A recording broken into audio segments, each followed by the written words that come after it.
Welcome to Indiana Sports Beat Radio, brought to you by the Hard Truth Distilling Company in Brown County, Indiana.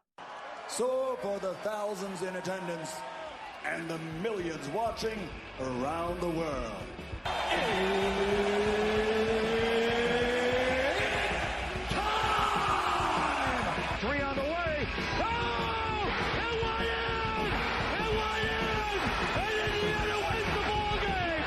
And that's the bottom line because Stone Cold said so.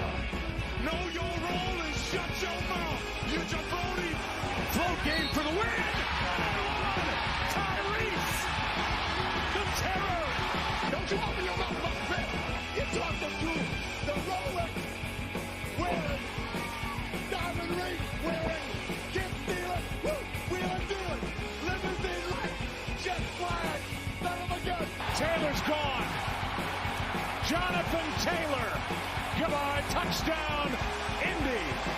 Not a game, not a game, not a game.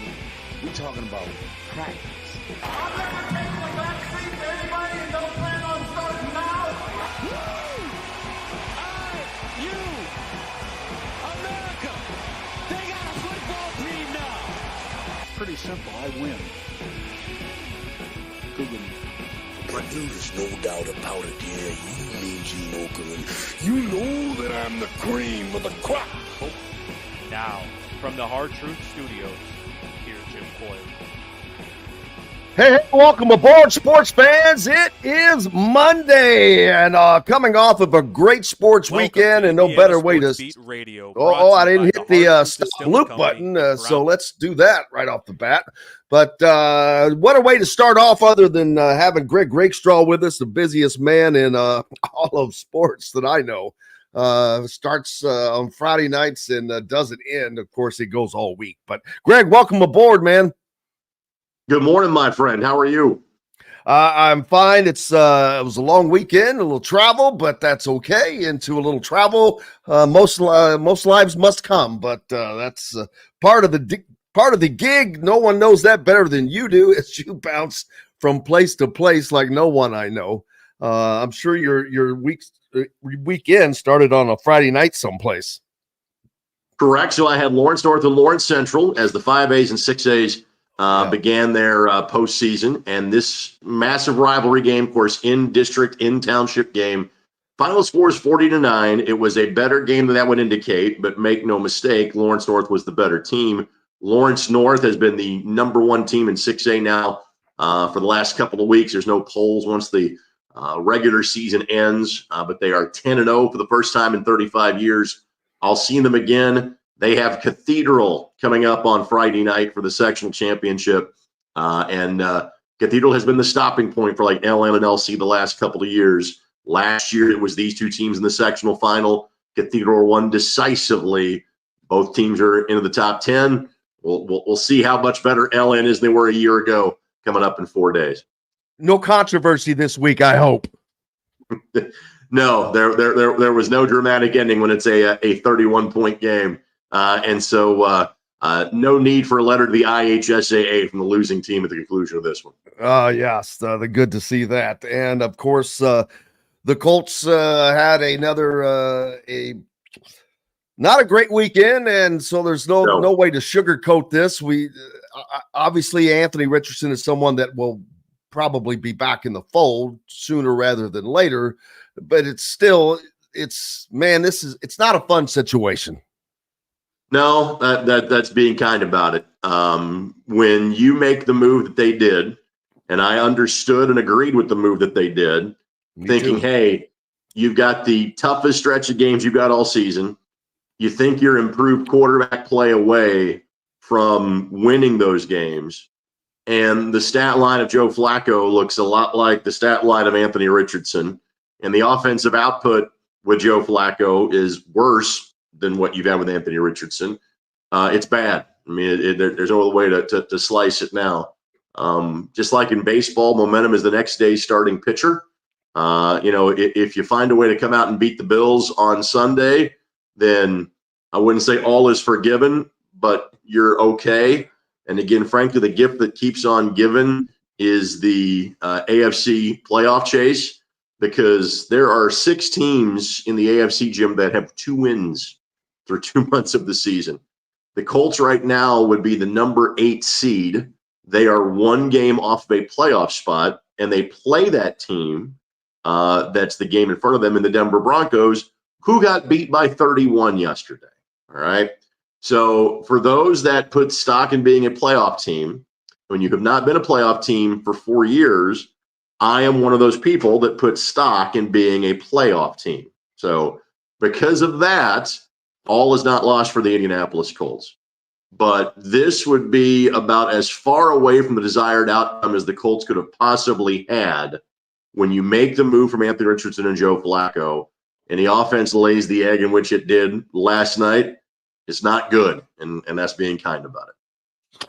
No, and so now the season is a big question mark, and that is not what was on the bingo card for not just Colts fans, but probably right. people inside the Colts organization. Sure, and I mean, and let's get to it. You know, and this is Chris Ballard's 8th year. They've won a playoff game. They have not won a division title. It does not look like they are going to win a division title this year. They're 2 games back with 8 games left to go. And because the Texans swept, that's equivalent of a 3-game lead. But I still thought the line of demarcation, again, I'm giving you a different answer than most would. All right. Most would say the development of Anthony Richardson was goal number 1. To me, the way this team played last year and the way that this team was built during the offseason in terms of re-signing so many of the players for the Indianapolis Colts, that told me that they were, building this to be more than just a developmental season. They were building this to be a team that could compete for a division championship, for a team that could be a wild card playoff team. And so when you have been so close to doing that, again, I understand making the move that they did, but that was putting all of your eggs in the basket of Joe Flacco, saying, all right, we're going to delay the progress of Anthony Richardson because we're making a run for this. And it didn't look like that last night. And so if you don't develop Anthony Richardson or be a playoff team, then that is a catastrophic failure. And while there is 8 games left to go and you're a game out of a playoff spot, I understand the emotions of Colts fans who didn't see either of those 2 things happen last night. Yeah, and hopefully they get that turned in the right direction at least. You've got something coming up today that is awesome. It's so cool. It not just for the event, not just because it's first, but it's because of what it's for. I love the backing, and I'd rather have you explain what we've got coming up with the Readers for Leaders. All right, so what Jim's referring to is the reason why I am wearing a shirt and tie on the interview, which is not normally my attire first thing Monday morning. I am entering my 1,000,000th year as the radio or television voice of what was IUPUI Athletics, which is now IU Indianapolis Athletics. And today is the first day of the Division I college basketball season. I'm sure most of your viewers know that. But IU Indy has started a trend. They did this last year where they tried to play the first game of the season, on the opening day. So we were playing at 11 o'clock. Thankfully, I live about 20 blocks from our destination today, that being the Indiana Farmers Coliseum. So when I wrap this up, I'll put on my comfiest dress shoes, I'll slip on a jacket, and I am out the door to the Coliseum. IU Indy will play IU Columbus. And for those that do not know, IU Columbus is now the latest branch campus to play men's basketball. They began their sports in full a couple of years ago.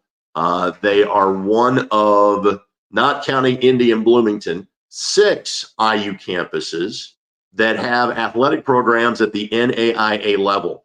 So there's Columbus, there's Southeast, there's Kokomo, there's East, which is Richmond, there's Northwest, which is the Gary area, and then there is IU South Bend. So IU Indy, IU Columbus, 11 a.m.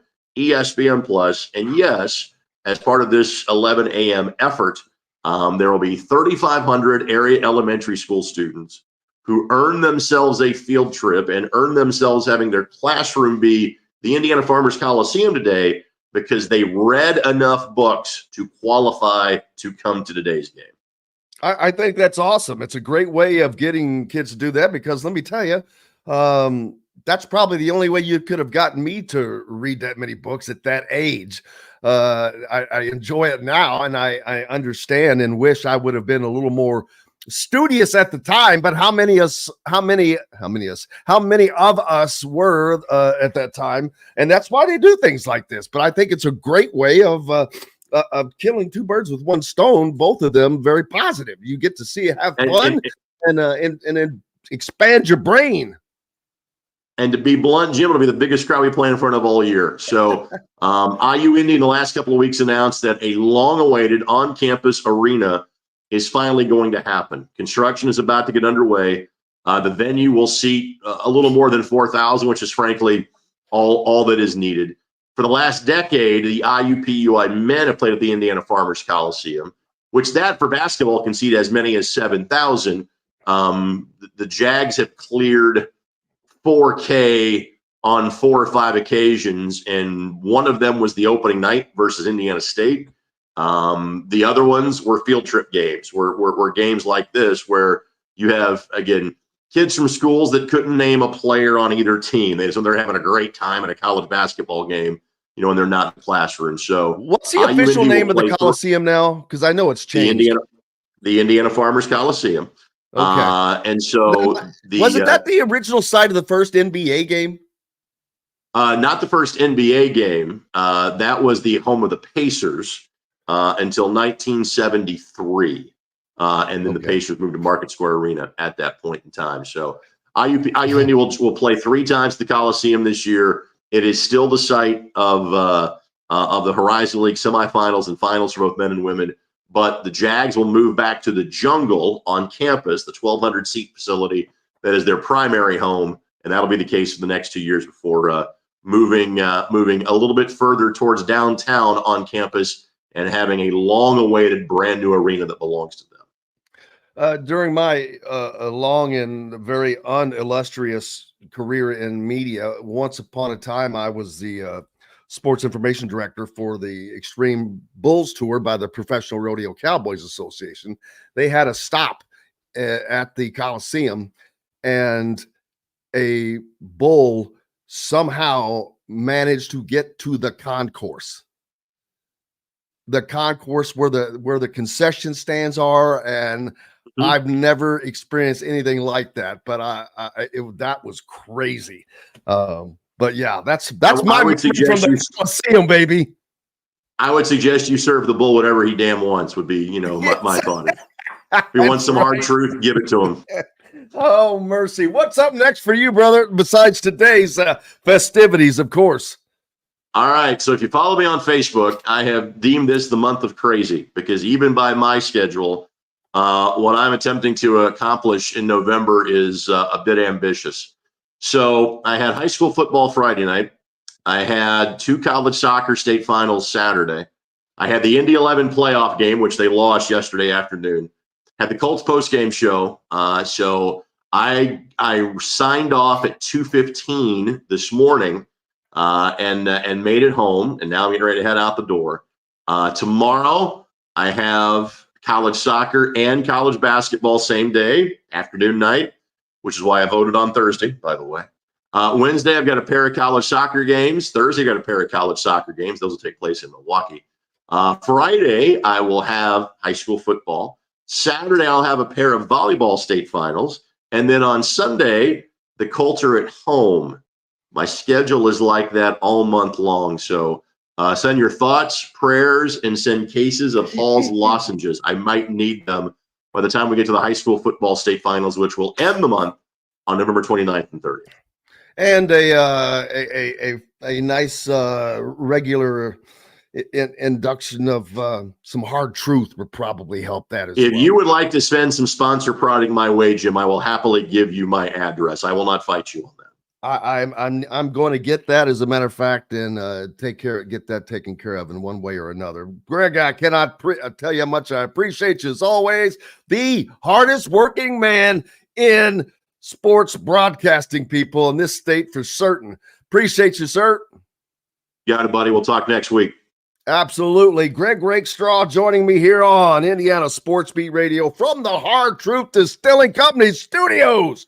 We have lots more coming up, including the man, the voice of the Hoosiers, Don Fischer, joins us on our return back, which we'll do right after these messages from our good friends at Hoosier Hanks East, where each Thursday you can find Inside Indiana Football with Don Fischer and, of course, Coach Kurt Signetti joining him, which that should probably be a big crowd this weekend, as the Hoosiers are now 9-0 on the season. A new program record. We'll talk about that, of course, as well as lots of other things when we return from the Hard Truth Studios. This segment is brought to you by The Ugly Grouper. We'll return to the Hard Truth Studios for more with Jim Coyle right after these messages. Located on 325 acres in beautiful Brown County, Indiana, Hard Truth Distilling Company is the biggest and the best craft distillery around. While Hard Truth is already known for producing internationally awarded whiskeys and spirits like Hard Truth Sour Mash Bourbons, Sweet Mash, and Hard Road Ryes, as well as their cinnamon vodka and the always popular Toasted Coconut Rum. Hard Truth Distillery offers so much more. With a full-service restaurant, ATV, and distillery tours, as well as live music, you can spend an entire day at Hard Truth Distillery while making your entire family or group happy. And that's the Hard Truth. Hard Truth products are available across Indiana, as well as many other states. So, no matter where you shop, if they don't carry your favorite Hard Truth product, tell them you want the truth, the Hard Truth. Hard Truth Distilling Company encourages you to enjoy all of their products responsibly and to never drink and drive. Woo! All right. How's everybody doing? I appreciate everybody being on with us. And no matter where you're listening, especially if you're listening on YouTube, make sure you are a subscriber, please. Hit the notifications toggle as well.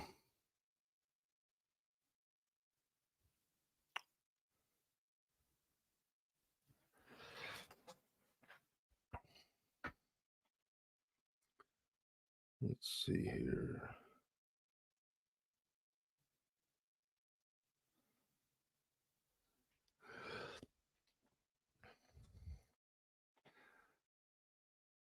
Don's a little late.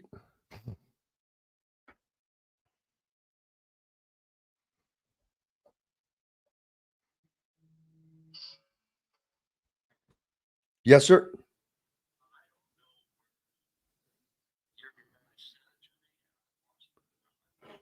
Okay, I'll just resend it.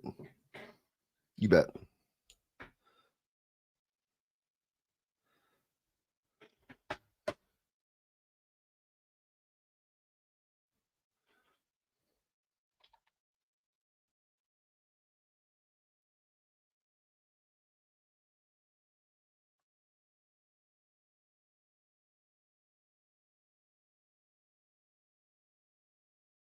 Boom.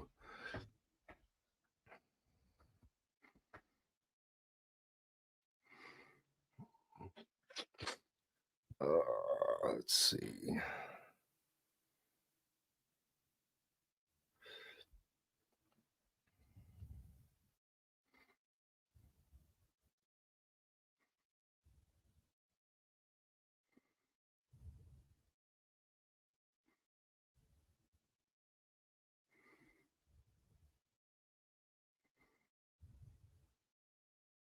Welcome back to the Hard Truth Distilling Company studios. This segment is brought to you by Hoosier Hanks East. That's not a regular one, Rob.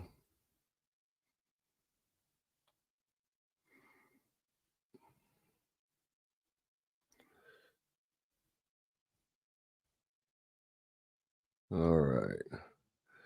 Here we go. No, let's see. Yeah. Welcome back to the Hard Truth Distilling Company studios.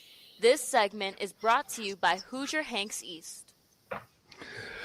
Welcome back, Indiana Sports Beat Radio, coming to you on this Monday, of course, from the Hard Truth Distilling Company studios. Make sure you visit Hard Truth Distilling Company there in beautiful Brown County, Indiana. What an incredible time of year right now, especially to visit. And a great time because there is plenty to celebrate if you are an Indiana Hoosier fan. Basketball season about to start. The women play tonight. The men are about to get underway, but the football team is absolutely rolling. Don Fischer, the voice of the Hoosiers, joins me. And Don, this past Saturday was probably something the Indiana team needed to see. They were down 10-0. They trailed for the first time this season. They gave up points in the first quarter for the first time this season. And from there, it was bad news for Sparty after that. That it was. 47 points later, Indiana wins 47-10. Just a tremendous effort by this Indiana football team. I don't know. It's almost hard to explain or to talk about in the sense of what we're seeing this year at IU. 9-0, 6-0 in the Big Ten, both historic records. Without question, one of the best football teams we've ever seen at IU. A team that is able to conquer any kind of negatives in a ball game because they are so compatible on both sides of the football. They pick each other up. If something goes wrong on one side, the other side picks them up. If something goes wrong on that side, the special teams pick them up. Everything that this team does so far this year has been, in my mind, spectacular. And I don't think there's any question that this coach and this football team are special. Yeah, because in years past, there's always been an area where we can look at and say, man, if they were good there, they would be a decent football team. Whew, I guarantee you opponents are looking at Indiana with the same thinking now. Boy, if they were not as good there, maybe we'd have a chance. But they are. I did an interview with a Michigan State outlet prior to the game last week, and the first question was, what can Michigan State do? Where is an area that they can exploit? What holes are they? I'm like, they have no holes. And I'm not trying to sound like Kurt Signetti. I said, but they have no holes. The defense, solid. Defensive front, solid. They give up. They were 24th in the country in yardage allowed. What they're doing defensively up front with that front, Don, just this weekend alone, 7 sacks. How many tackles for loss? I forget, 15, but it was 15 tackles for the negative yardage those two stats created was like 140 something yards. That's why they were also able to hold Michigan State to negative 24 yards rushing after giving up 22 positive yards in the first quarter. They were minus 36 in rushing yards in the game. Nuts. No, I've been asked the same question. They asked me, where's Indiana vulnerable? I would say that the only area I could say that they were vulnerable in is depth. And what does that mean? Well, as long as you don't have any problems with your injury issues, which Indiana has not had outside of Curtis Rourke, as far as key players are concerned. Curtis Rourke is the only guy that had an injury that took him out of a ball game at this point. Jalen Walker, I think, got dinged in the Northwestern game, didn't play a lot of the second part of the Northwestern game. But outside of, they haven't had any serious injuries. Notice the wood. Every time we're at the coaches show on Thursday nights and you say that, your wife just goes nuts. I don't know why he keeps doing that. No, I mean, the truth of the matter is that's the only vulnerability I see this team having, because they do have, and Kurt Signetti has said this many times, we are vulnerable at some spots because of injury. If we get injury at certain positions, we could have some problems there. But that hasn't happened to this point. And Curtis Rourke, of course, going out, even though, he was out there, Tavy Jackson steps in and did a nice job. I mean, there's no question about that, and led Indiana to a dominant win over a very good Washington team. So look, this is a football team that we have never seen before. It's a football team that you can be proud of. It's a football team that has it's basically pulled the entire Hoosier Nation together at this point. You've got a fan base that is so jacked that they're selling out the stadium for all the ball games here at the end of the season. It's just special, and you've got to enjoy it while it's here. There's no question about that. As every Indiana football fan will tell you, how long can this last? That's the question everybody wants to know. Don't worry about that. Worry about right now and just have fun with it. Absolutely, because this season is already one that there's no one that is dang sure listening that has seen anything better than this. Even the 1967 team. I'm sorry, I wasn't there to watch that team, but I can tell you this team is better. They are so dominant. They are so complete. They just set a new program record with the 9-0 start that eclipsed even what that team was able to accomplish. And I'm not in any way disparaging that team. A great team. You make it to the Rose Bowl. But this team is so dominant, Don, on both sides of the ball. Curtis Rourke comes back, his first game back. The first quarter, in the post game, I asked Kurt, I said, on both sides of the ball, it was not a great start defensively. Michigan State was having success. They put the points up. The offense couldn't get going. They were just 3 and outs or having to punt. And then all of a sudden, when the quarter ended, someone went over and flipped a switch because it was lights out for Michigan State after that. It was. There's no question. Indiana picks each other up. That's the one thing about this football team that you absolutely love to see. The complementary football that they play is, if the offense is struggling a little bit, the defense picks them up. If the defense is struggling a little bit, the offense picks them up. Special teams can pick them up. It's just it's something that we've not seen at Indiana in my lifetime. I've been doing Indiana 52 years now. I really believe this is the best football team I have ever seen at Indiana, and it may be the best ever. We'll find out. But there's no question they are doing remarkable things at this point. At this point in the season, you would think, man, this is a team that's probably got to do a few more things here to get where we need to go. Nope, that's not the case. They are playing great football, and it's a mindset that they have right now and have had the entire year under this coach and this coaching staff. Yeah, someone had a comment earlier that one of the readers that they got into a rumble with a national analyst, I'm sure on social media of some sort, I'm assuming, but he said finally at the end, and I love this, he said, Indiana is that noise you hear in the forest at night that you don't want to go see what it is. And as an offensive coordinator or a defensive coordinator on an opposing team, I would say that's probably pretty accurate, because they are shutting offenses down and they are scoring points like it's a video game. Well, you can brag as long as you keep winning. And that's the thing. And it's not bragging if you're doing it. And that's why Curt Cignetti is special, because he knows how to put this thing, has known how to put this thing together in every place he's been. And he has done something special here in Indiana to get this thing turned the way it's turned this season after a 3-win season a year ago. Yeah, and he is also doing this. He takes a lot of the attention off of the players, puts it on himself, which I'm saying that in a positive, smart way. He knows what he's doing, because as this team continues to go on, the attention, I don't know how it could, but will continue to ratchet up. There's no team in America that is getting more attention than Indiana is right now. Finally, jumping into the top 10 of the latest AP poll, as they are number 8. So that shows you that finally everyone nationally they're on board. Now, then tomorrow night, the first college football playoff poll comes out. I expect them to be about in the same spot. So it's going to be interesting to see how that goes further. There are games looming, none bigger than right now than the Michigan game coming up. Indiana's a 14-point favorite in that game, which that's a little surprising. But that's never happened before. Boom. Never. I don't care where they're playing.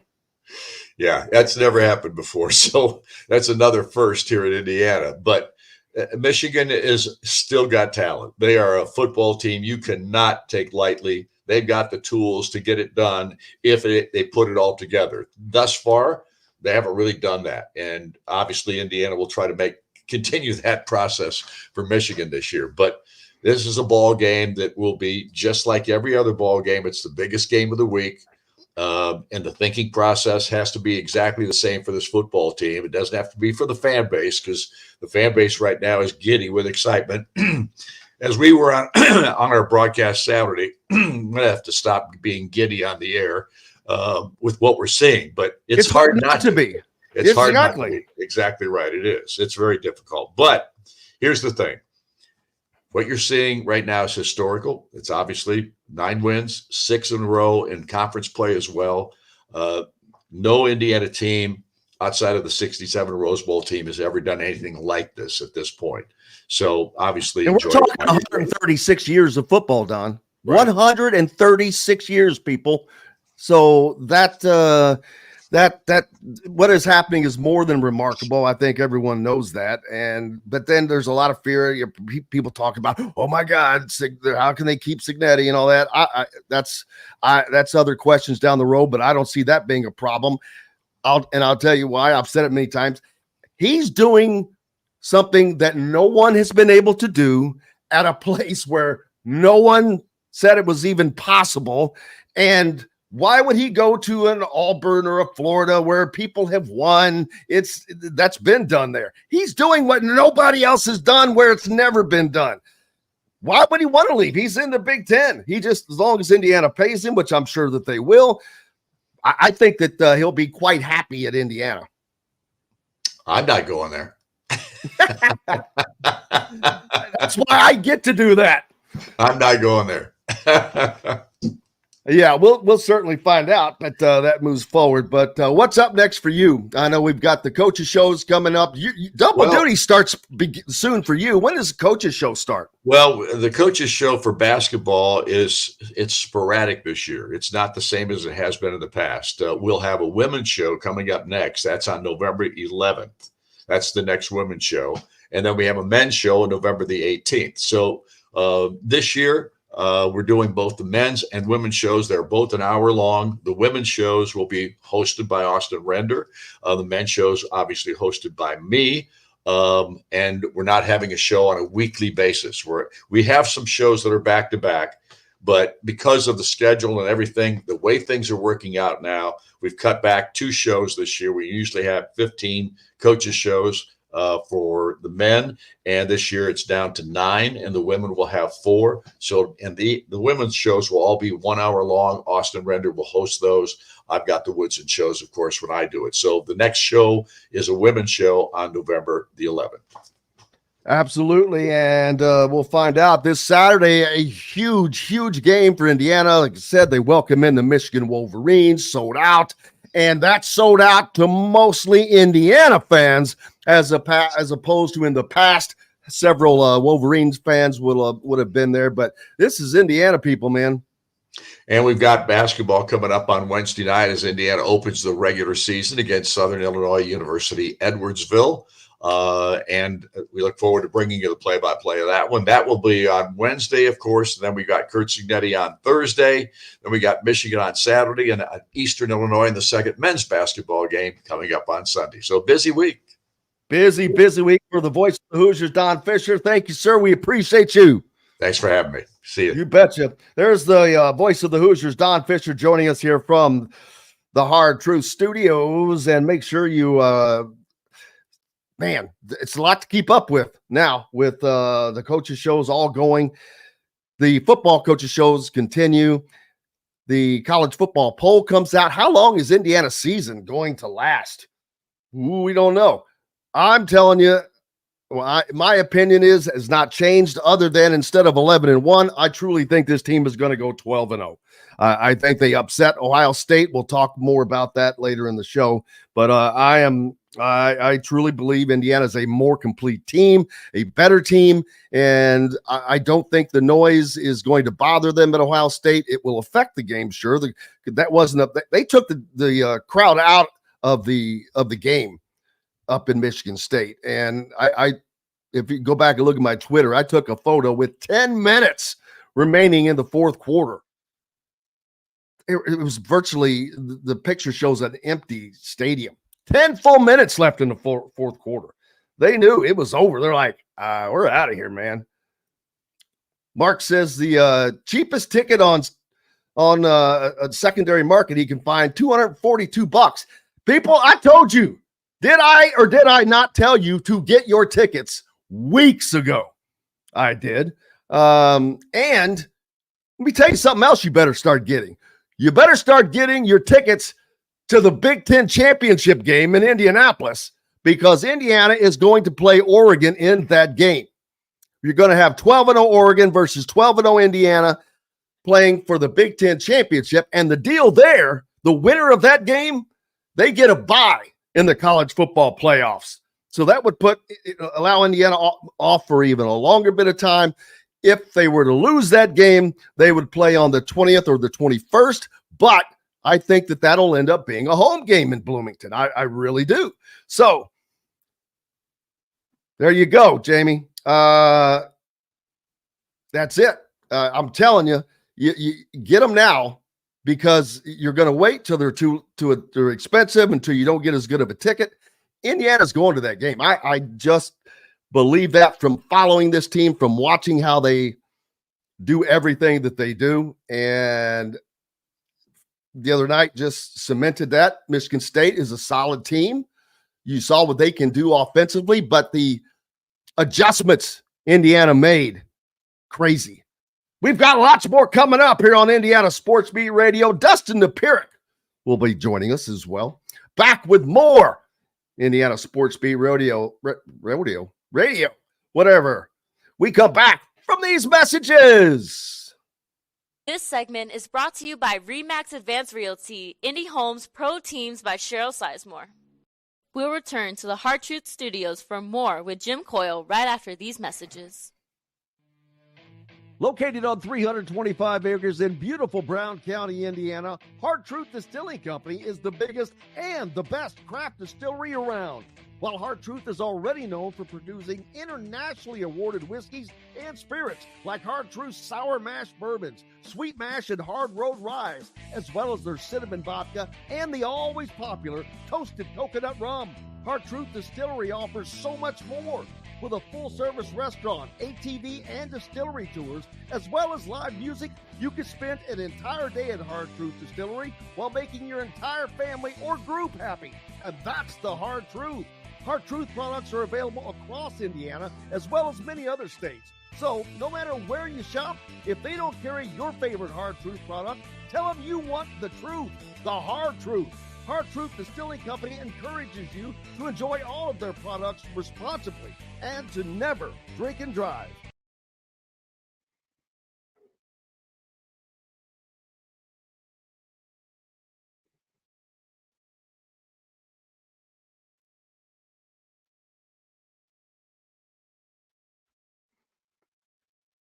Holy moly.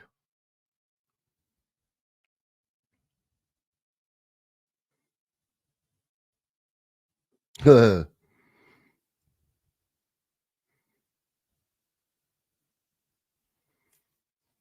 think Texas is more vulnerable between those two, personally. I don't know why.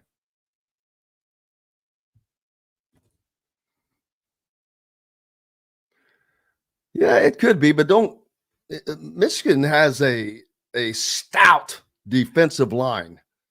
I mean, they've got three guys that get ranked highly up in Pro Football Focus's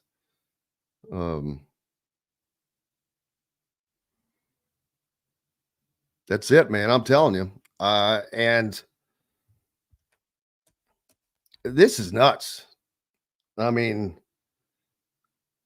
not only is Indiana going to end up playing in the college football playoffs, in my opinion, that means they're going to be vying for a national championship in football.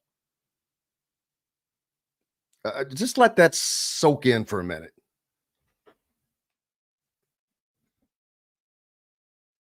It's crazy. Let's see.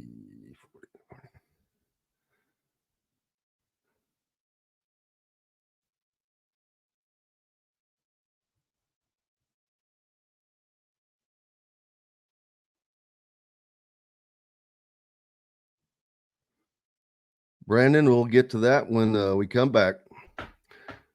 See you're following us on Facebook. Try to go over to YouTube and hit the subscribe button. That way you never miss anything.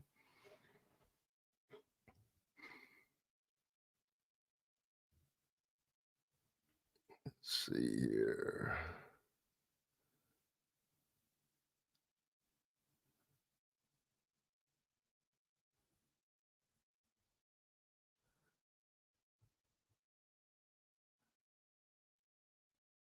Welcome back to the Hard Truth Distilling Company studios. This segment is brought to you by RE/MAX Advanced Realty, Indy Homes Pro Teams by Cheryl Sizemore. Welcome back, Indiana Sports Beat Radio, coming to you from the Hard Truth Distilling Company studios. Make sure you visit Hard Truth. They're in beautiful Brown County, Indiana, Nashville. It is on 325 beautiful rolling hills acreage. And they have all kinds of fun things to do. ATV tours, distillery tours. They've got live music, full service restaurant. Just a great place to go. It's fun. Plenty of TVs. When it's warm enough, you can sit outside. They've got a, daggone it. A place for the live music. I can't think of what I'm trying to say.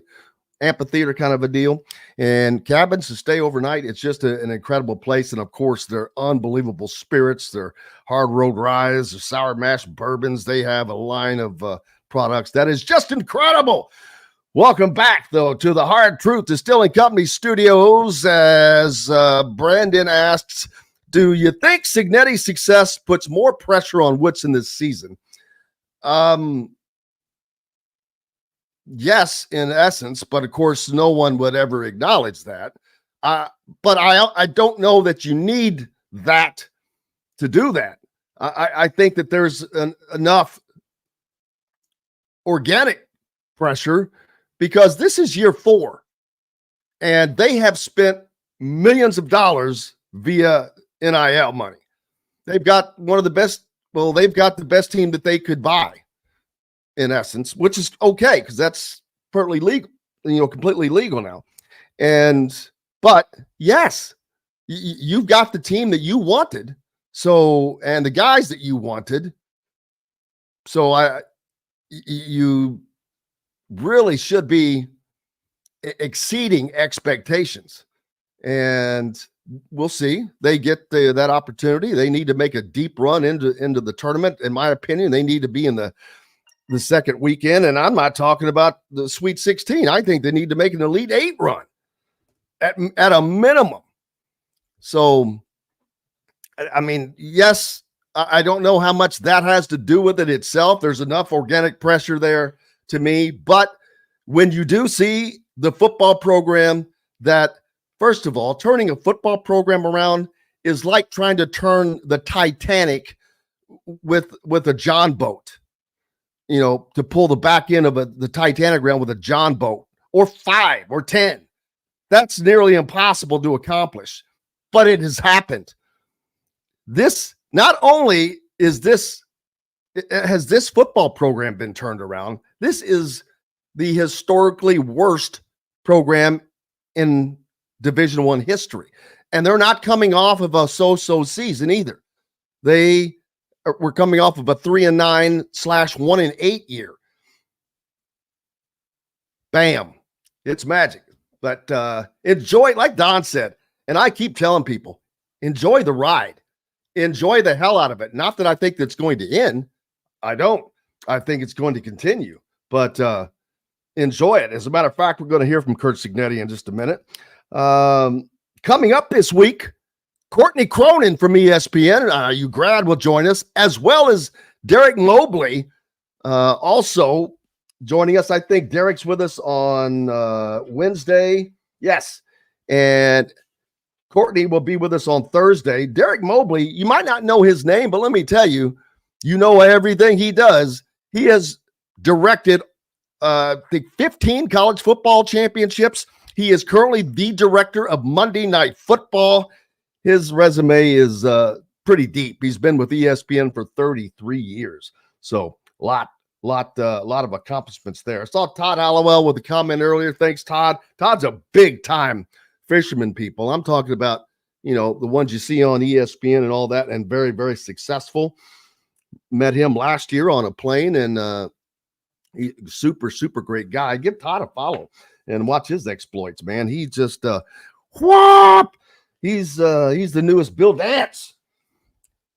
Let's see, Kurt Signetti after the game on Saturday. Here's what he had to say. Good road win. Well, now we can't say we're a team that never traveled before because we got down 10-0. So, and now we all know how we're going to respond when we're down. Probably won't get that question Thursday night. But Michigan State came out and really made some impressive plays on offense, throwing and catching. And we responded with a nice touchdown drive. And then we got a couple turnovers on defense, which were huge. And, we were making plays on offense, timely plays. And then our kicking game was really starting to contribute. Our punt return game, we had a couple of nice returns. Then we blocked the punt, blood pressure, and then up the punt, which led to points. And it was a pretty dominant win, really, 47 straight points on the road against, I think, a good football team. And we took the crowd out of the game, certainly. And, it's a good win. And we'll enjoy it for 24. Staff will get to enjoy it for about 12. And, made a nice trip home. Yes, I'm certain that it was a nice trip home when you do what they did up there in a place where wins have not always come easy. As a matter of fact, it's been tough, but they brought home the old brass spittoon. Today, I'm thinking about asking at the Kurt Signetti's presser today, I'm thinking of, instead of asking a question about the upcoming game, I'm thinking about asking him if that brass spittoon happened to make it home for a night next to his recliner, and did he spit in it?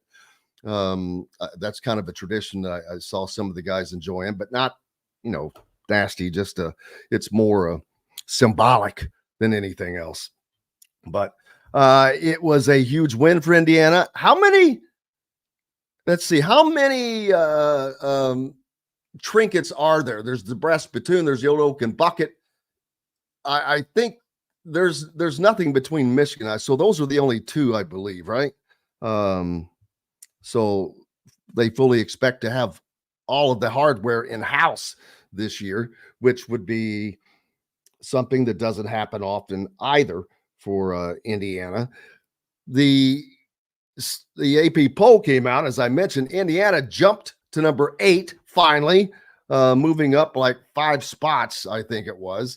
And have they cemented their place in the college football playoffs in the minds of the people that matter? I would say that's yet to be determined. What they do against Michigan will go a long way in that. I think that they could submit their way in to the playoffs before playing Ohio State, personally.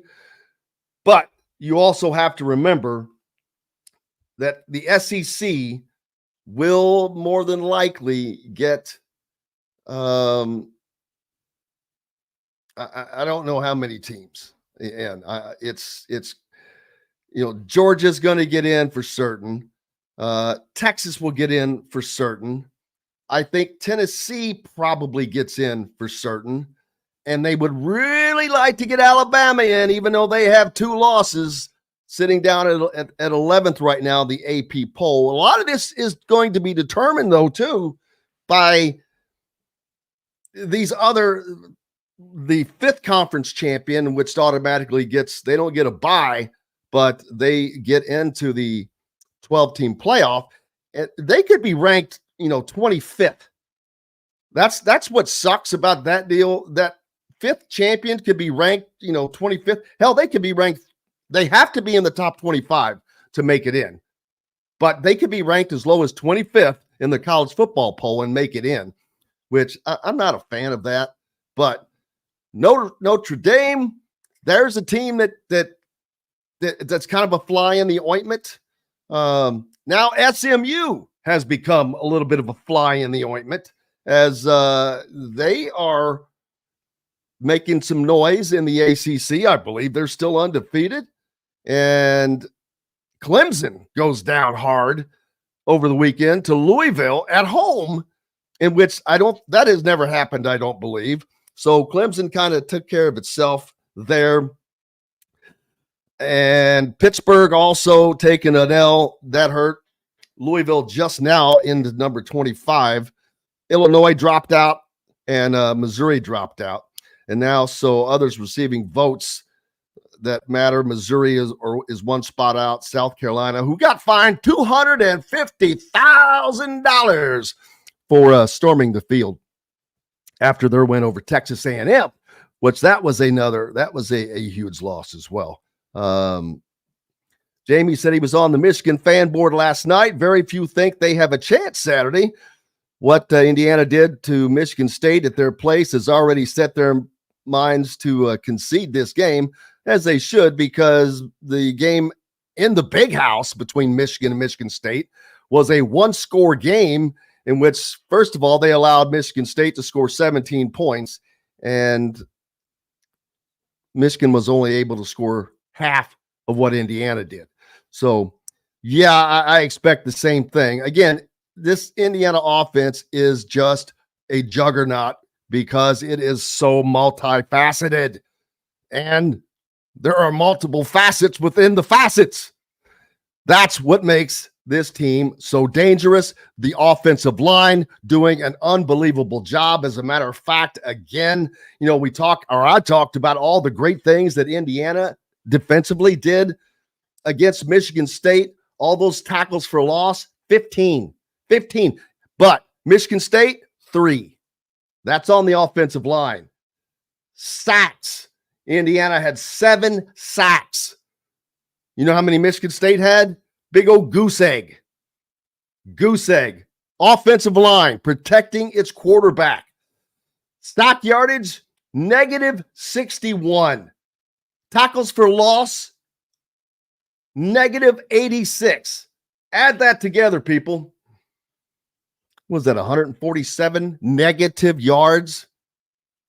That's 147 lost yards. That's what this defense is doing. 2 interceptions, both of them by, oh my goodness, dropping his name right now. Give me a second. Amari Farrell. Just a great job by what they're doing. We've got plenty more coming up here on Indiana Sports Beat Radio, and looking forward to that. As a matter of fact, I need to, before we go, I'd love to hear from one of the players from the post game for Indiana. Let's see if we can make that happen. As Aiden Fischer continues to lead this defense in an unbelievable way. Let's hear what Aiden had to say.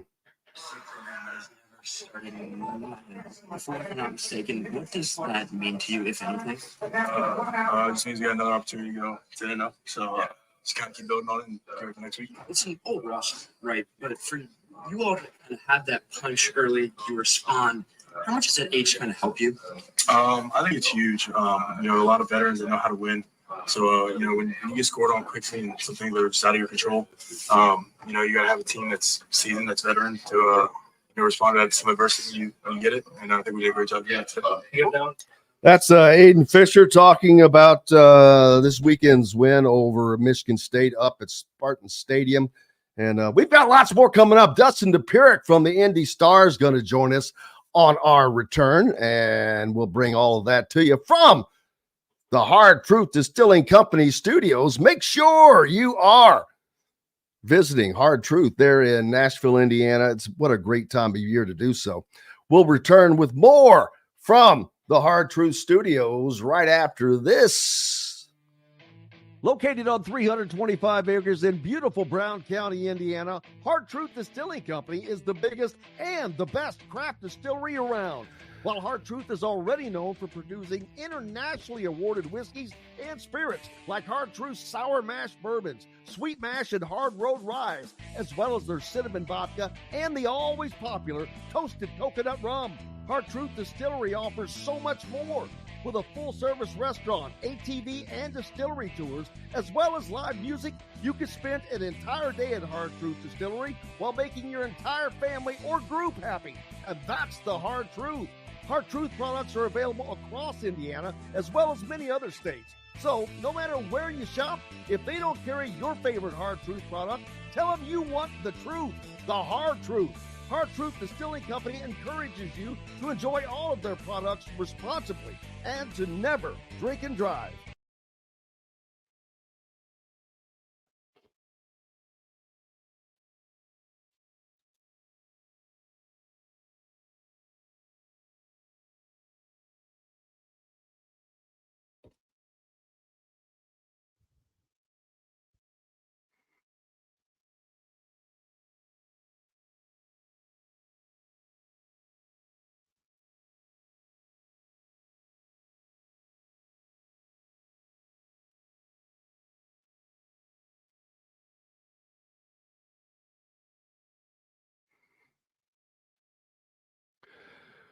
Hello, everybody. Make sure if you're listening on YouTube and you're not a subscriber, please do so. Just hit the subscribe button and the notifications toggle so you don't miss a thing.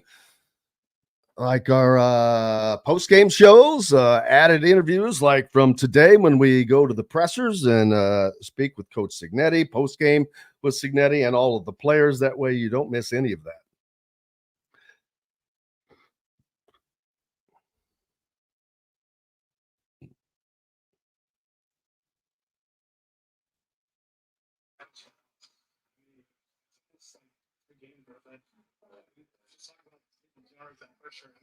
Coach said for a couple of quarters, it was total domination. I mean, it's a team sport, man. Came down to the post balance. I mean, it's almost like for game. Just talk about the that pressure. I mean, Coach said for a couple of quarters, it was total domination.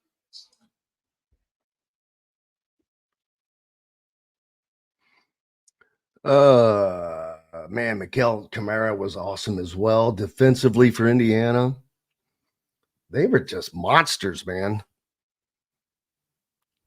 Brian Haynes.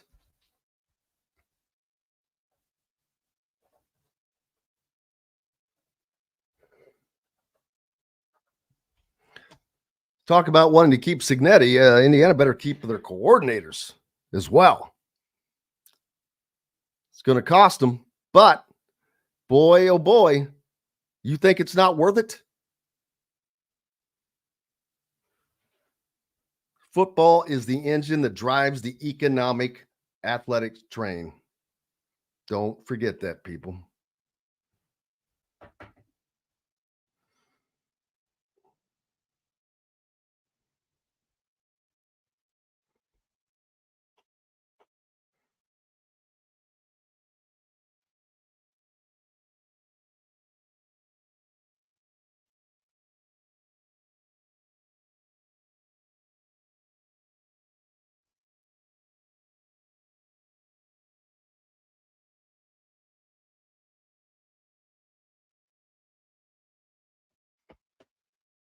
All right, here we go. Welcome back to the Hard Truth Distilling Company studios. This segment is brought to you by The Ugly Grouper. Welcome back, Indiana Sports Beat Radio on this Monday. Post a gigantic sports weekend all around. Lots going on across college football, and especially for those that are Indiana fans. A great weekend for the Hoosiers as they go up to East Lansing, and they don't just win, they absolutely demolished Michigan State in a game that started out kind of slow. Indiana trailed for the first time this season. They trailed by 2 scores. How did they respond? They just scored 47 unanswered points and just shut Michigan State down from that point. It was crazy to watch that defensive turnaround. But lots of other games coming up. And then, of course, this past weekend, the results in the Big Ten, how that affect what's coming up. Indiana currently tied for number one atop the Big Ten standings, by the way, tied with Oregon. Both teams are now 6-0 in the conference, and they stand alone at the top. Can that remain that way? Indiana doesn't play Oregon State, so that's going to be a great matchup when both arrive in Indianapolis, 12-0. TV is going to be just jiggy. They're going to get all jiggy with it because they are going to be, I think they're going to be excited, even though they're not going to have an Oregon, Ohio State, or Oregon, Penn State matchup. They're getting the Cinderella story of the year. And does that in turn draw people in? Because normally it doesn't. Most people, even though you guys may not believe this, but the truth is, in generalities, people want to see the big names. They want to see the Alabamas of the world. That's why TV fights so hard for it, because they know that that's what draws it. But guess what? Indiana's 6-0 in the conference, 9-0 overall, along with Oregon. It's going to be something. Especially Indiana's got to get past Michigan this week, I think, and stay healthy again. If they can stay healthy, this Indiana at Oregon State or at Ohio State game is going to be off of the chain, people. I mean, this week's Indiana game with Michigan's a 3:30 game on CBS, I believe. So that's a big time game, national exposure again for this program, which is huge. And then the following week, I'm wondering if that's not a 7:30 matchup. If NBC has it, I think that it will be a 7:30 matchup. So under the lights, nighttime, holy cow, mercy. That'll be something. So Brian says, whoops, I missed it there. I was right at it. Oregon is pretty good. He's not sleeping on it. Well, you can't. They're a good team. They've already beaten Ohio State, although Ohio State probably should have won that game, but they didn't. When does the 2025 schedule get released? That's a good question. Probably not until this season's over, because they may be, however that comes to be, I think that that's going to be altered, especially with the complaints of Indiana's schedule this year, which is horse crap, because for a decade they played one of the toughest schedules in America. So it's like, get out of here with that crap. David says he thinks IU is currently a big name. Well, they are but it's like new money, old money.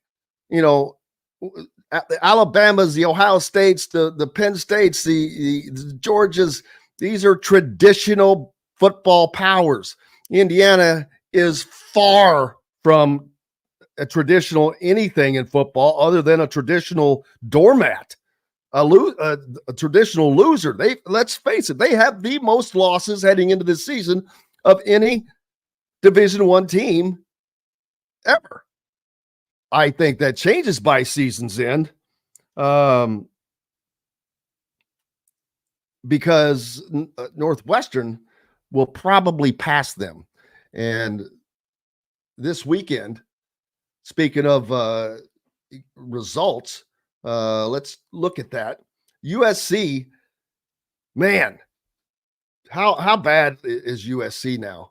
They go to Washington and had that game won, but Washington comes back and is able to get a victory over the Trojans. And now USC is fourth from last in the Big Ten. They're 4-5 overall. They're 2-5 in the Big Ten. They're in front of Maryland and Rutgers, who are both 1-4 in conference play, and both 4-4 overall. Theoretically, all three of those teams still eligible, or still in line to make a bowl game if they can find 2 wins out of their final 3 games. I don't know how difficult. I'll have to look at their schedules to see how difficult that's going to be for each of them. Purdue, I think that the opportunity for them to get a conference win sailed by this weekend as they lose in overtime to it was Northwestern, I believe, wasn't it? Who they lost to? No. Let's see. Yes, it was 26-20. 26-20 in overtime. Purdue loses to Northwestern. I think that's the last opportunity they get because their schedule is not an easy one for the rest of the season, as the Boilermakers will they've got Indiana to end the season, which that could be ugly for obvious reasons. Well, Nick says he sees Coach Sig winning National Coach of the Year. No, there is not anyone else close, but I'm going to wait to bring this out to Don and remind Don Fischer at the end of the season. But in week 2, I wrote down on an envelope 11-1, Coach Signetti, 11-1, college football playoffs, Coach Signetti, Big Ten, and National Coach of the Year. This was in week 2. This is not something I put out on Twitter or anything, but I wrote it down. I showed it to Don, and I wrote the date that I showed it to Don. And he laughed and says, "Oh, yeah, hold on there, big boy." And as he does in Fish fashion. But I'm going to bring that out after week 12. I fully expect Signetti to win Coach of the Year. If they stop today, even if they were to lose to Ohio State, who else? Who else on God's green earth? I'll tell you who is, I feel sorry somewhat for Deshaun Foster at UCLA, because if it weren't for Kurt Signetti, he would at least be in the conversation. How about UCLA's turnaround? They go to Nebraska and beat the Cornhuskers in Lincoln. Then you have to say, how about Nebraska? Oh my gosh. Matt Rule is not a popular man in Lincoln. I think they've lost 3 straight now. Over the last few years, they have had 7 games in which if they won those games, they become bowl eligible. They've lost all 7 of those games. They haven't made a bowl, I believe, since 2016. They are still sitting at 5 wins after losing 3 straight. They're 5-4. They have 3 opportunities left. I can't imagine that they lose all 3 of those. This week they what is their game this week? Unless they have a bye, which they very well might. I don't see Nebraska on that schedule this week. So I think that they have a bye this week. And boy, could they use it. The next time they play is November 16th at USC. I am not going to give Nebraska a win there in any chance. Then Wisconsin comes to Nebraska after that. Nebraska's not playing well right now. So whether they can get it done or not, and then they finish with Iowa. Iowa's playing very well. Their only shot might be at home against Wisconsin in a few weeks. So, man, that's right. UCLA is located. Hey, he's come a long way from letting everyone know that the UCLA is located in Los Angeles for sure. But how about, they're 2-4 in the Big Ten. Guess what? USC's 2-5. Deshaun Foster is out coaching Lincoln Riley. How hot is Lincoln Riley's seat right now? Mercy, he's being paid $6 billion a year, and they suck. Let's be honest. They're just not getting it. They're down there with Maryland, Rutgers, and Purdue. You've got 1, 2, 3, 4, 5, 6, 7, 8. 8 teams in the Big Ten that have only won 2 games or less. That's not quite, but close to half. Then you have 1, 2, 3, 4 teams that are 3-3, that are at 500. Then you have the upper level. Starts with Minnesota, who has really come on. Iowa, who has come on and gotten better. Penn State, who I just don't think they're as good as, they're damn sure not wherever they were ranked this week. Like, they only dropped a couple spots. So, like 6th, they're not I don't think that they're a top 10 team. I don't think they have the offense to be a top 10 team personally, but that's just my opinion on that. Ohio State and Penn State both at 4-1 now, and Oregon and Indiana at 6-0. I think that those are the 2 teams that are going to finish atop the Big Ten, which it's going to wind up perfect. You don't have to worry about a tiebreaker, because if Indiana, let's say they were to lose to Ohio State, then you're going to end up, because they have a loss, you would end up with this scenario I talked about before of 3 teams at 11-1. Now you got to go to the tiebreakers, which that would be pretty easy, because Ohio State, if that were to happen, they would have beaten Indiana, and Penn State, bam, that locks them in to the Big Ten championship, which that's what TV would love to get. But Indiana, not so fast, my friend. Not so fast. Let's see. Yeah, you know what? To me, you can't put him above anyone in Coach of the Year, because this is not his first year, number one, and they've lost a couple of games already. So, sure, you can have him in the conversation because somebody has to be in the conversation, but there is no one, and I mean no one, that is even on the same level as what Curt Cignetti has done. That's just a fact. And I don't think that there's any national pundit that would say any different. Even if you found someone who covered a specific team from Colorado, I don't know how they could even dream of trying to come up with an argument that would exceed what Curt Cignetti has done at Indiana. This is his first year. Andy is asking, did you notice how many RPOs IU ran this weekend? I think so much of their success on protecting the quarterback is due to how productive those plays are. Well, there's truth to that.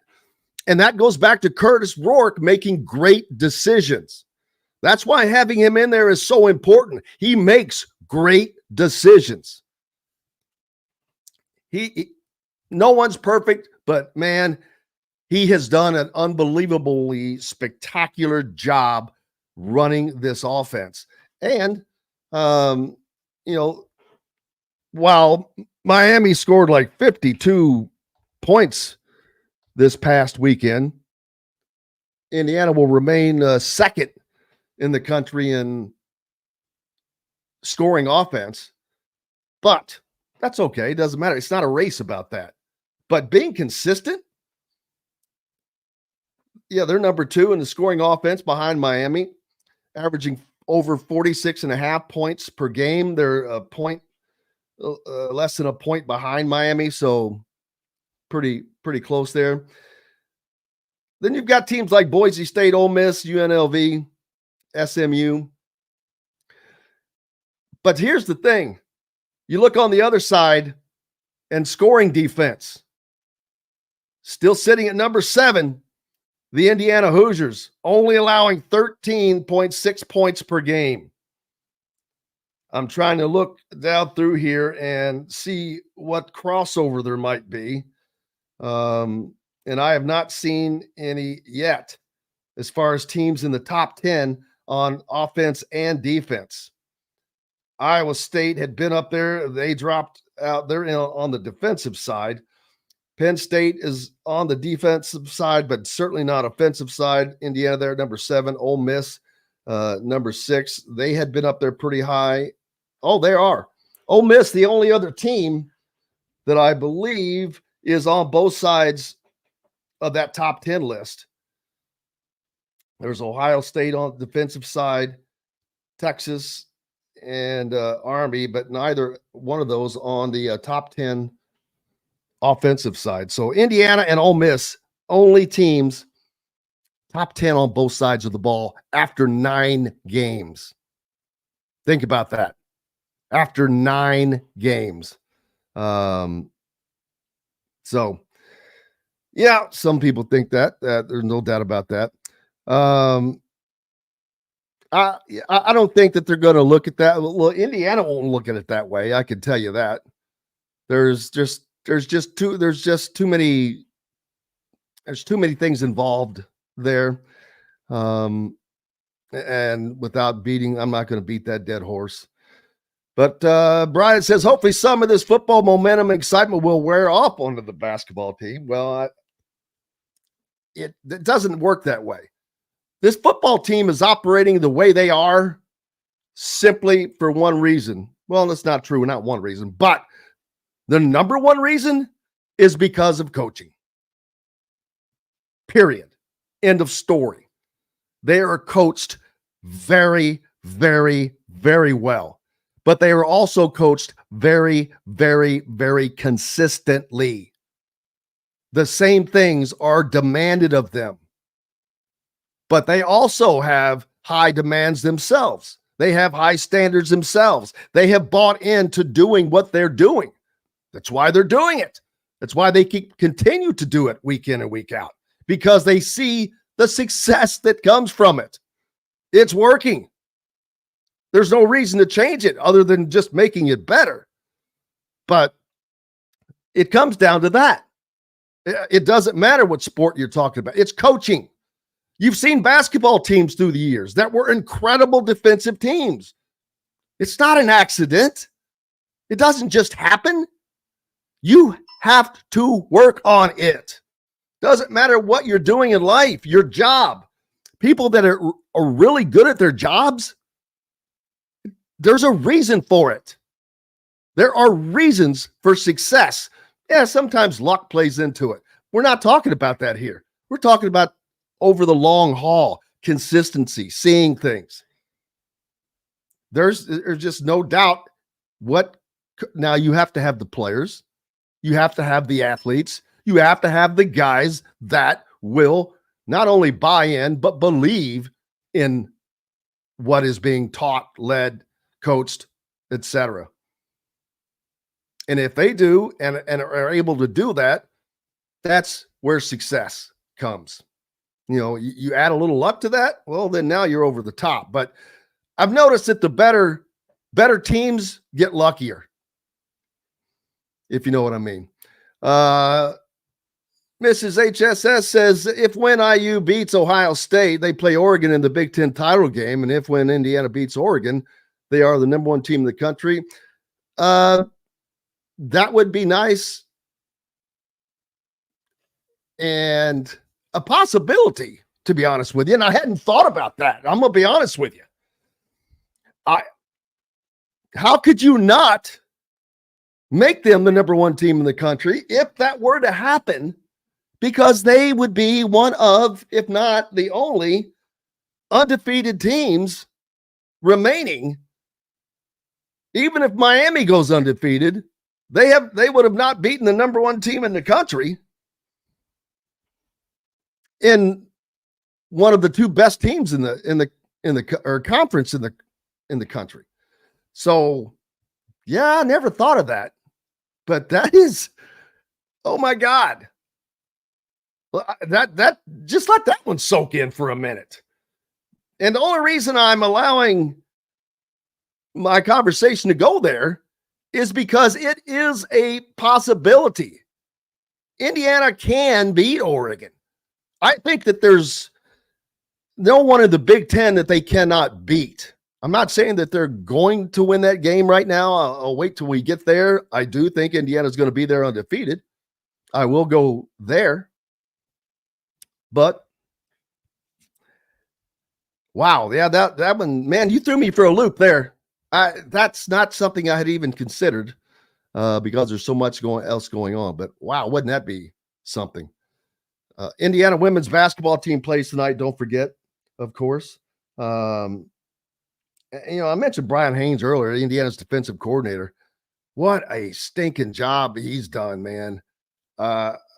It's everyone, and it's not just him. You've got Mike Shanahan doing an incredible job. Every coach on that staff, Tino Sunseri, Bob Bostat with this offensive line, Pat Kuntz, the defensive line. Man, everyone is doing an incredible yeoman's job. This is a company. This is like a company that every division is just running at optimum level.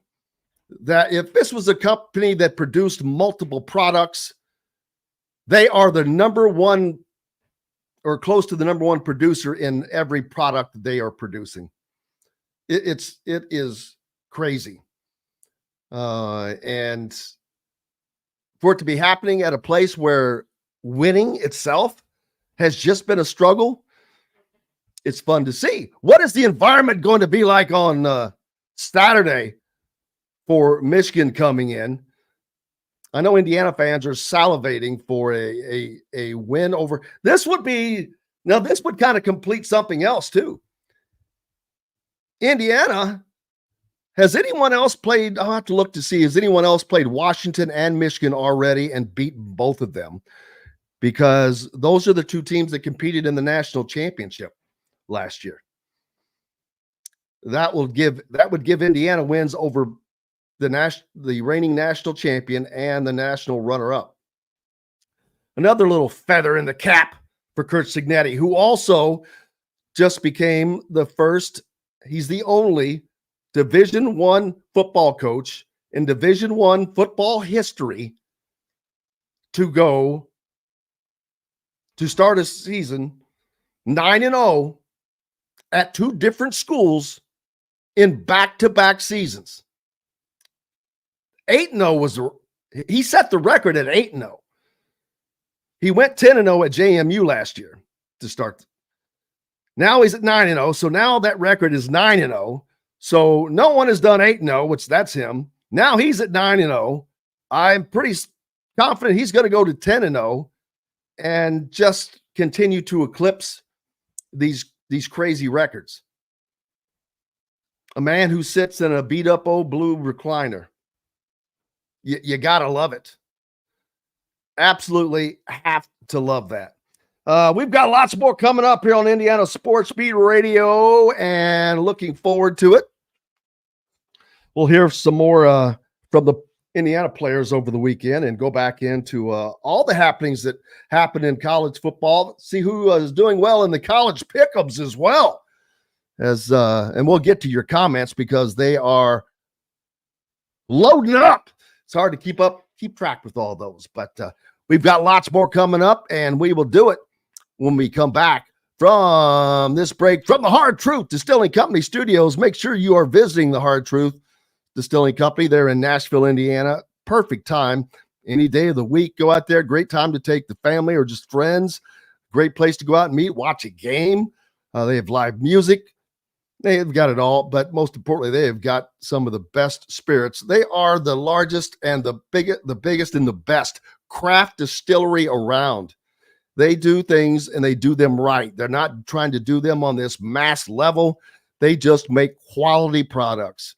Make sure you stop by, give them a visit, and tell them you heard it on Indiana Sports Beat Radio. Welcome back to the Hard Truth Distilling Company studios. This segment is brought to you by Bubba's 33. Located on 325 acres in beautiful Brown County, Indiana, Hard Truth Distilling Company is the biggest and the best craft distillery around.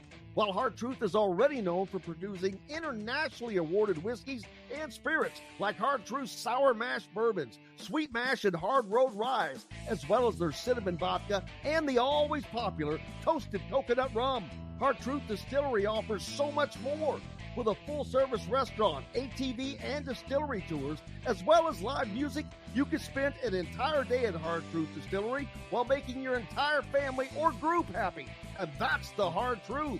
Heart Truth products are available across Indiana as well as many other states. So no matter where you shop, if they don't carry your favorite Heart Truth product, tell them you want the truth, the hard truth. Heart Truth Distilling Company encourages you to enjoy all of their products responsibly and to never drink and drive.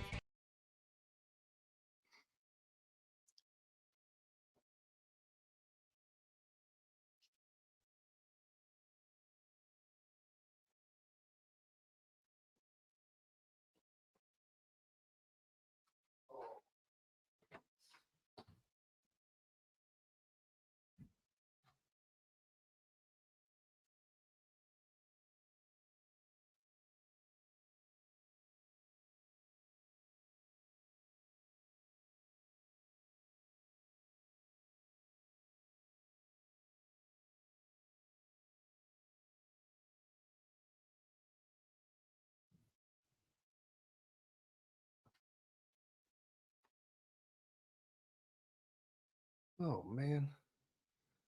Let's see.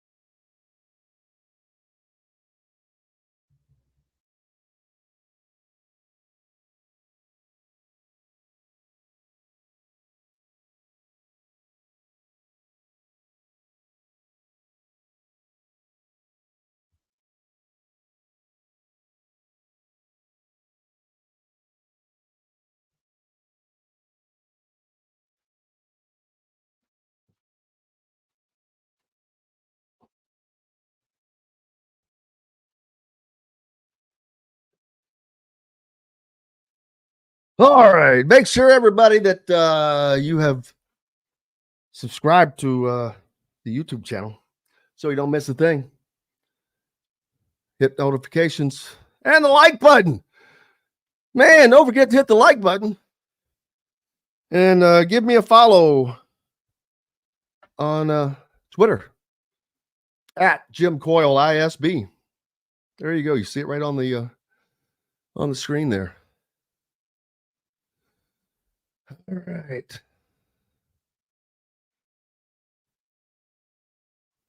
Let's see here.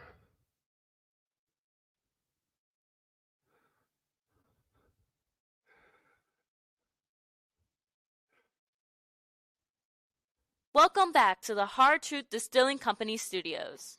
This segment is brought to you by Bubba's 33. Welcome back to the Hard Truth Distilling Company studios on this Monday after a great sports weekend. Spent my Friday at Simon Scott Assembly Hall. Let's not forget that Pat Knight brought his team in, and that was a very emotional return for Pat Knight. As a matter of fact, I've got a video up on our YouTube channel, Indiana Sports Beat Radio, that when he was introduced, first of all, it was the welcome was great, but he starts to, I can't remember if he jogged or starts to walk out towards center court. I thought it was going to be just to go out there and stand and wave and acknowledge the crowd, but he got down on the ground and he kissed the IU center court. And I just think that goes miles and miles, showing his respect and love for the university, where not only did he attend and play basketball for his father, the legendary Coach Bob Knight, who that came, I think, on the anniversary of his passing, but also his mother, Nancy, was in the audience, and they showed her. She hadn't been there probably in 40 years. Mike Whitson said he hadn't seen her in 40 years, but she was in tears. You could see on the camera, and that was just great to see. Again, that kind of emotion, respect, and just a welcoming, again, welding back together what had been a very fractured Indiana basketball family. So that was of huge importance. And again, think of how important Pat Knight's role in that had been. If you listen to the interview that he was on with us last week, which still that is one of my favorites of all that we've done, and we've done a ton in the 8 years that we have been on the air. That still, he was so open and honest, and just I love that. I love that about Cignetti. He doesn't hide stuff, and Pat was very open about things, and whether it was emotional or not. So yeah, if you didn't get to listen to that interview, it's more than worth your time to go back to. But yeah, he brought his team in. He just wanted to, he said he just hopes that he can do something to help Indiana.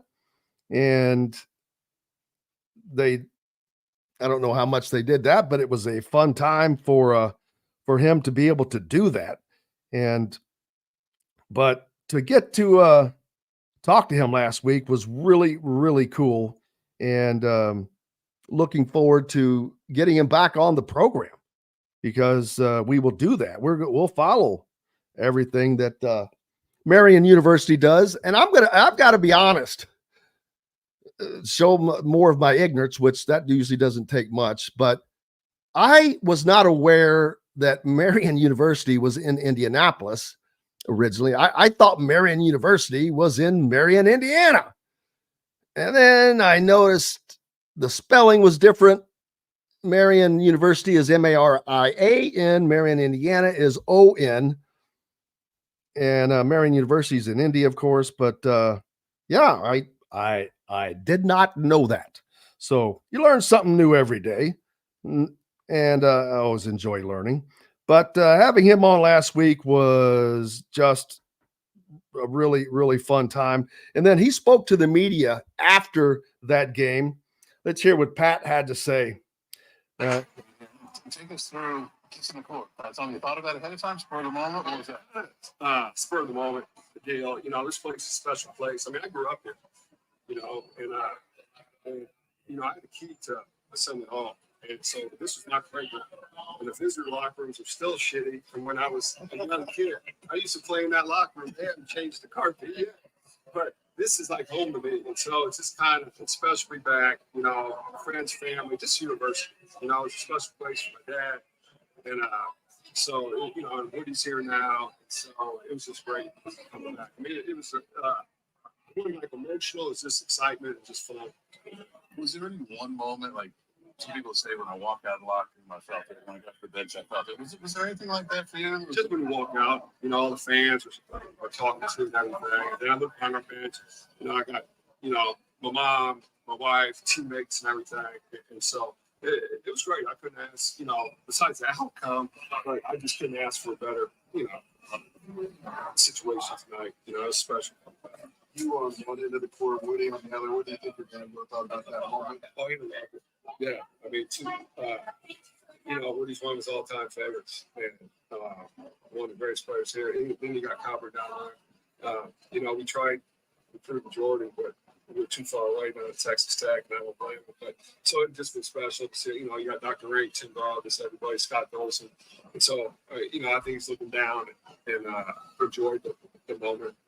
I think it was just special.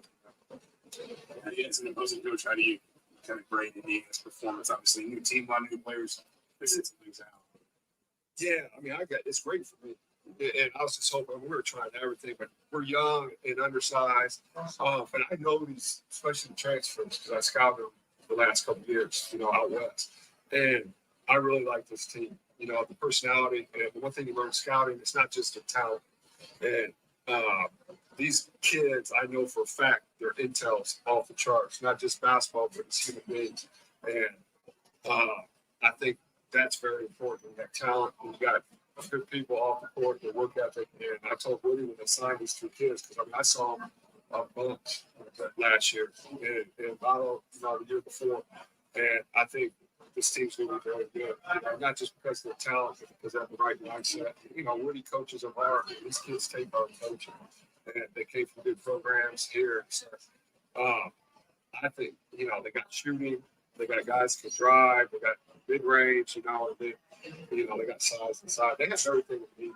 You know, from the standpoint of And conversely, for you guys, you're talking about being young. Just what is an experience like this early in the calendar? Oh, it's great to get beat. I mean, my guys are scared.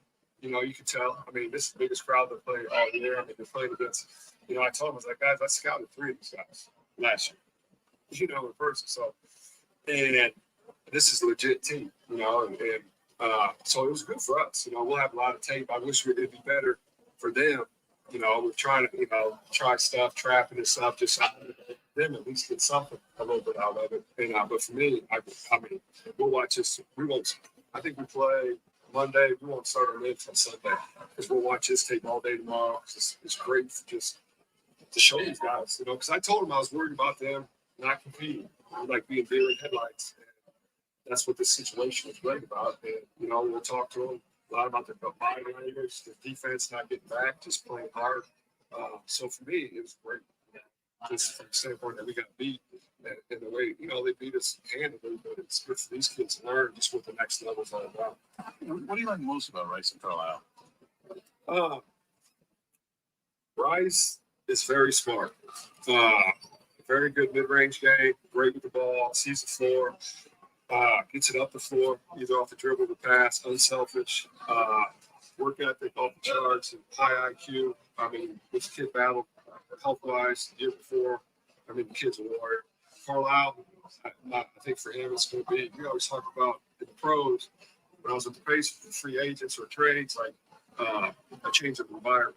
I think that the change of environment is going to be great for Carlisle. I mean, you're talking about kids from Balance All-American, great athlete, can really shoot the ball, and I think he just fits in better here with Willie. And then, you know, his intel, honestly, was unbelievable. Great kid, good student, and good workout.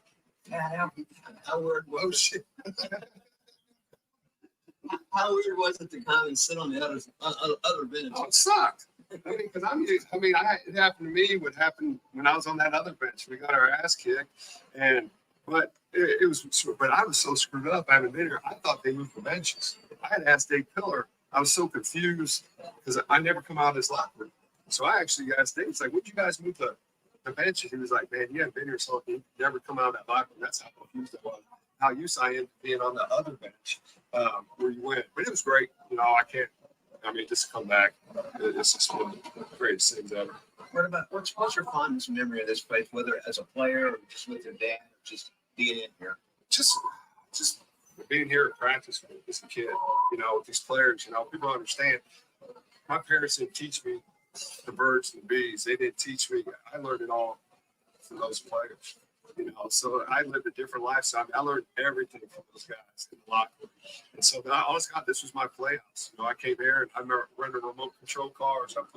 When I got them for Christmas, I'd come over because my dad made me come to practice. Practice every Christmas. I got remote control cars going up and down the range when I'm like 7, 8 years old. And then then finally as I got old enough to shoot, I always shot the one in basket. And then as I got older, I started practicing with the team. So just for me, just this place at Summit Hall was like my second. Now, coach, as much zone in this building as your dad ever did. Is that part of your own identity that you're trying to carve out of Marion? Yeah, and we have to. Our league's a high score league, and man to man. And to me, it's to make everything uncomfortable. And we actually will press some, but there's no way I was going to do that tonight with Rice, how he looks up the floor, and then Big Valo's down there just waiting for it. But we will mix up the defense a lot. And it's something actually that my dad and I talked about when we started doing games again. But he actually, no one believes me. He called me. He's like, hey, if I could do one thing different, I would have ran more zone and not a hard press, but just to take time off the shot. And so I took those notes, and then I always said if I got back to coaching, I would try to add more to the defense instead of just when the day's done and you look back on this experience, what do you think is going to be your biggest takeaway from coaching on the Assembly Hall floor today? Oh, just tonight. I mean, you know, it's the anniversary of my father, 1 year anniversary of my father passed away. Just the warm welcome. And then just friends and family were able to see our team play. And just for my team to come to see this, be part of this crowd and go against a good team. You know, I told them, I was like, guys, watch this team all year. I mean, they're gonna beat some people, and you can learn from them. And it was just a great environment, great situation. But I think for me, I was glad my kids could experience, and they can learn a lot from us, especially tomorrow, because we'll have a lot of good film for us to watch. Thanks, man. Thank you. Yeah, thank you. Pat Graham, or Pat Knight did that twice. Pat Knight, rather, his old partner, his old friend is Pat Graham, all of ours. But Pat Knight, after his Marion Knights came into Simon Scott Assembly Hall last Friday evening to play Indiana's last exhibition match of the season. And again, some great memories from Pat there, talking about running his remote control cars up and down the ramps. That's hilarious. Can you just picture that? Put that thought in your mind. But again, it was a very emotional night for him. Like I said, his mom, Woody, said in his post-game presser that he hadn't seen her in 40 years.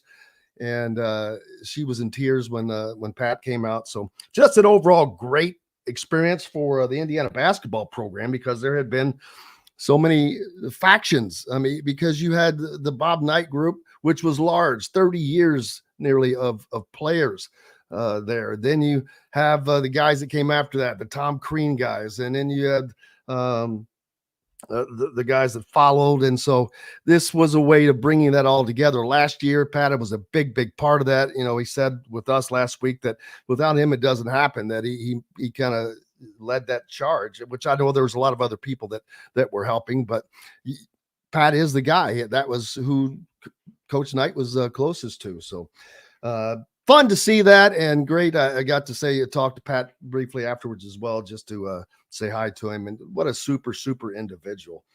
And so glad to see that happen, and hopefully more things like that happen, and hopefully it's a successful season for Indiana basketball. As he knows from a scouting perception, he scouted for the Pacers for 10 years. So before he took this job, his role was to evaluate players. And so he mentioned how familiar he was with some of these guys, and will continue to be now that he's in coaching. He has to be familiar with as many as possible. Indiana played well in the game.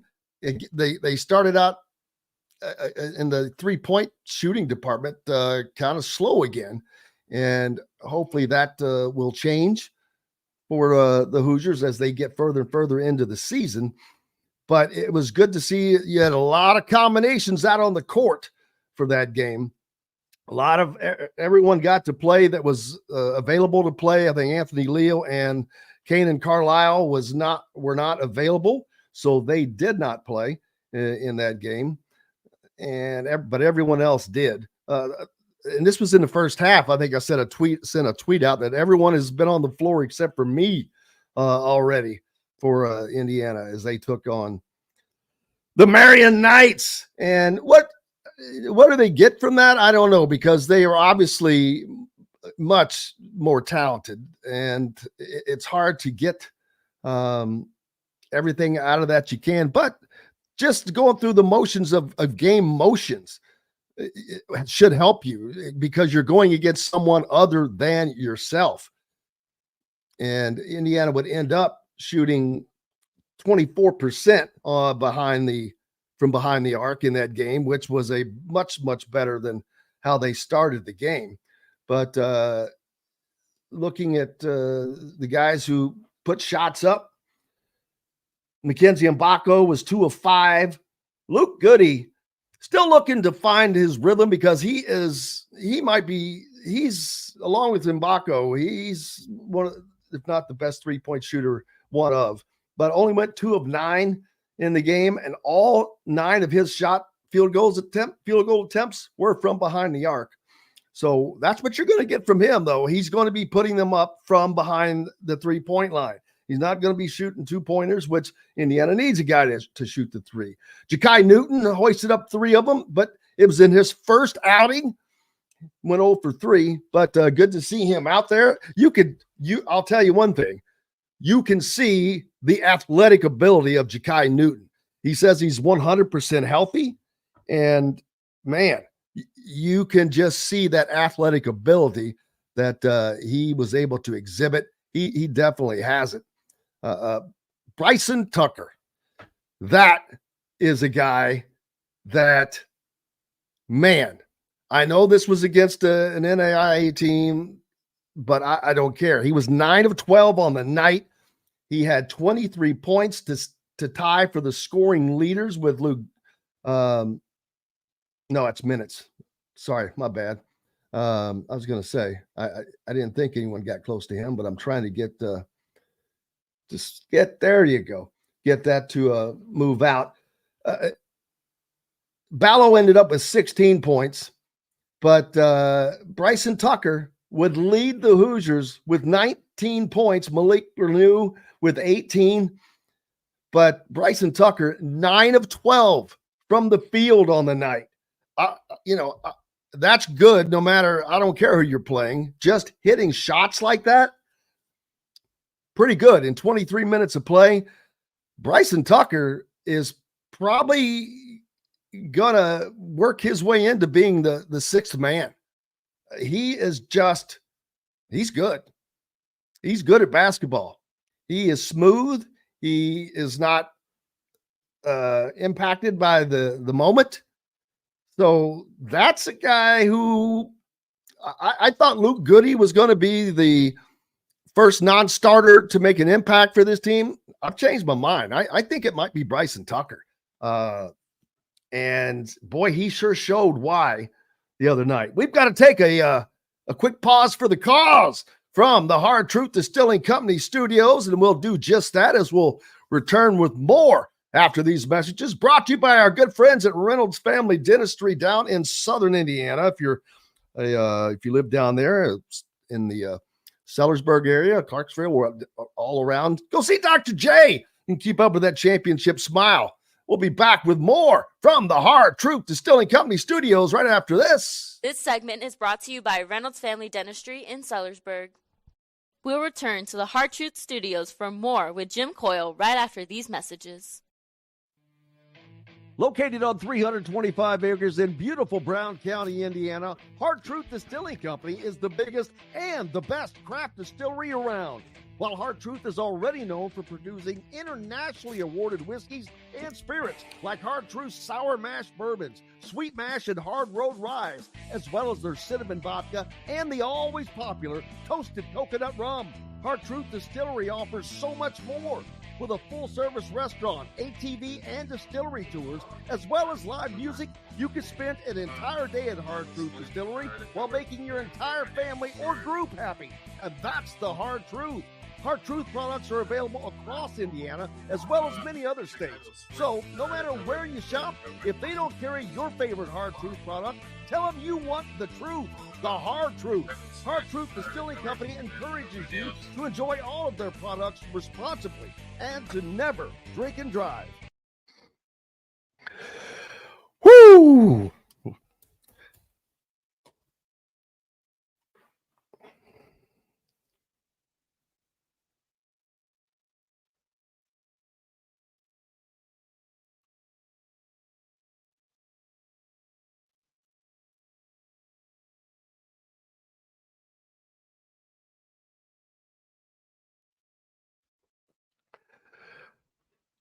Don't forget, make sure you subscribe to our YouTube channel, hit the notifications toggle and the like button. Thank you so much. And give me a follow on Twitter, please, if you haven't.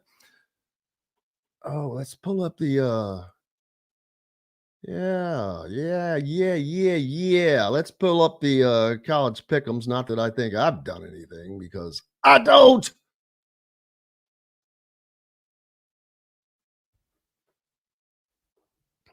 Oh my goodness.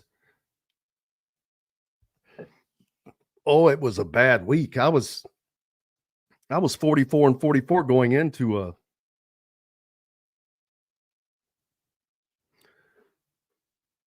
into last week, but now I'm under 48-50. Holy stinking cow. Holy stinking cow. What happened? Oh, I took the points in Penn State like an idiot. You moron. I got Miami right. I got Ole Miss right. Army did not cover. I hate those high. I should have not taken that. Iowa State upset. Oregon, I got them. Of course, at Indiana, got them. Georgia did not cover the spread. You know, Florida's not that good. Their coach is being talked about up on the hard seat, but yet Georgia didn't cover the spread. Kansas State, there was another one. And Clemson, I got killed.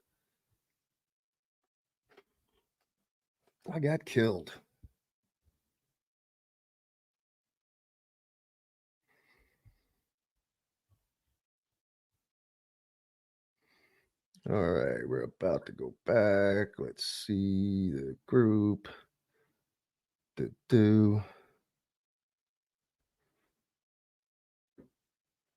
All right, here we go. Welcome back to the Hard Truth Distilling Company studios. This segment is brought to you by Bubba's 33. Welcome back, Indiana Sports Beat Radio here on this Monday. So glad to have you along for the ride. Looking at our ESPN College Pick'ems for the Indiana Sports Beat Radio group. Not a good weekend for me, man. I started the weekend at 44-44, which was that, but now I'm under. It was a bad weekend. There were some upsets. But looking at the top, James Bowers, you are killing it, and you need to just make some bets for me on the weekend. He is 63-37 on the year. This is picking against the spread, people. Wow. David Little Swope, you're right. You're behind him at 55-45, tied with Ethan Perkheiser. Jim Fleener right there as well. And Brian. And then Derek. And then it starts falling off. And you haven't even gotten to me. I'm 10th. And I'm 48-50. That's how hard it is picking against the spread, people. But we'll stay at it. Got more games coming. Looking forward to that as Indiana welcomes in Michigan this week. But let's hear quickly from Indiana quarterback Curtis Rourke as he talked about his thumb after the game and different things. But we'll hear a quick snippet from him today, but we'll get more to it tomorrow. Was it a glove? Was it a brace? Was it a wrap? What were you talking? I had a couple things. I had a splint that covered my nail just for prevention of anything like bending back. And then I just cut off a glove just to cover my thumb, just for extra grip. Did it take a while to get that? And how you practicing all week? And did it take? What point did you feel comfortable with that? Yeah. When I knew that Michigan State might have been a possibility, I tried to think of ways to, properly throw and everything. My thumb was pretty swollen and still is a little bit, so I lost a little bit of grip. So I needed something that would be sticky enough that play with, but not, inhibit throwing the ball as well. Did you try a couple things throughout the week, Tom? Tried a couple things, but ultimately came down to the glove in practice Wednesday through today. When did you kind of know that you thought you could play this week? It really wasn't until about Tuesday, Wednesday. Felt good enough to play, had a good plan. Training staff has been really awesome and helped me get back, and a lot of treatment sessions and everything like that. And so just being able to, progress every single day. And then obviously it wouldn't be possible without Dr. Reddick, the surgeon. And so just a bunch of things coming together and kind of helping me. There's Curtis Rourke talking, giving us some answers about his thumb. So a lot of curiosity there, but we'll hear more from him as the week goes on. And that's going to wrap it up for us today. Big thanks to Greg Rakestraw, of course, the busiest man in all of sports broadcasting in this state, at least. Don Fischer, the voice of the Hoosiers as well. And Dustin Dopirak is traveling on assignment with the Pacers, so we'll get back to him later.